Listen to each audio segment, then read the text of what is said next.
High, আজকে একটা অনেক দিন পর একটা বিয়েবাড়ির নেমন্তন্ন আছে, তো রেডি হয়ে গেছি। দেখো, এরকম একটা শাড়ি পরেছি হলুদ রঙের আর লাল রঙের একটা ব্লাউজ।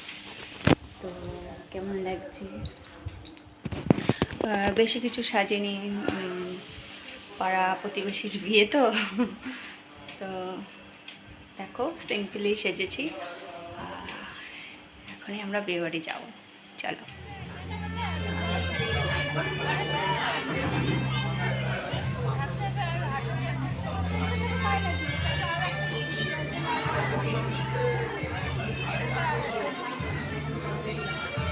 তো দেখতেই পেলে নতুন বউ খুবই ব্যস্ত।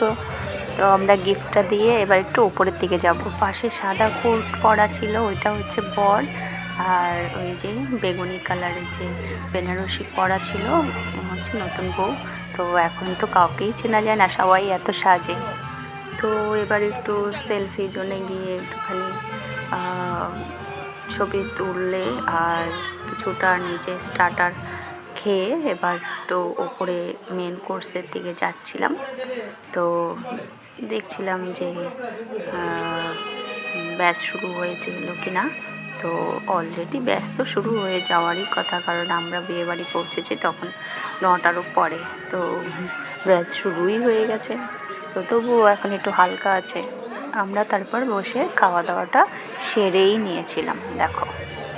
তো খেয়ে দিয়ে একটুখানি আবারও বউর সামনে একটু এসে বসলাম। তো বসে একটুখানি নিজেদের একটু ছবি টবিও তুলেছিলাম। পাশে দেখো যা বসে রয়েছে। তো বিয়েবাড়ি গেলে বাচ্চাদের আগে যেটা হয়, আইসক্রিম খাবো আইসক্রিম খাবো। তো আইসক্রিম নিয়ে খাওয়া শুরু করেছে, দেখো।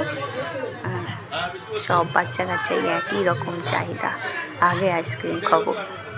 তো দুই ভাই বোনকে বললাম যে একটু সেলফি জন্য দাঁড়িয়ে একটু ছবি টবি তো তুলে দিয়েছিলাম। আর এরা স্থিরভাবে দাঁড়াচ্ছিল না কেউ। ছোটোটা হাতে হাজমালা নিয়ে মুখের মধ্যে দিয়ে দাঁড়িয়েছিল, দেখো।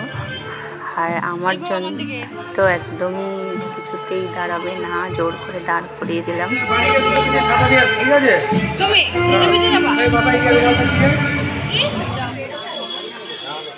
তো বন্ধুরা, একটা জিনিস মানে খুব মজা লেগেছিলো। আমাদের যে খাওয়া দাওয়া হয়ে গেছে, আহিরির পাশেই আমাদের বাড়ি।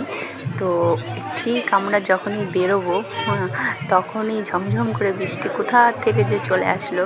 সবাই দেখো সেটের নিচে দাঁড়িয়ে রয়েছে, আর দুই একজনা বাইরে যাবে বলে মাথায় হাত দিয়ে দৌড়ে দৌড়ে যাচ্ছে। তখন অলরেডি কন্যাযাত্রী ঢুকে গেছিলো। তো আমরাও এখানে দাঁড়িয়েছিলাম বৃষ্টির জন্য।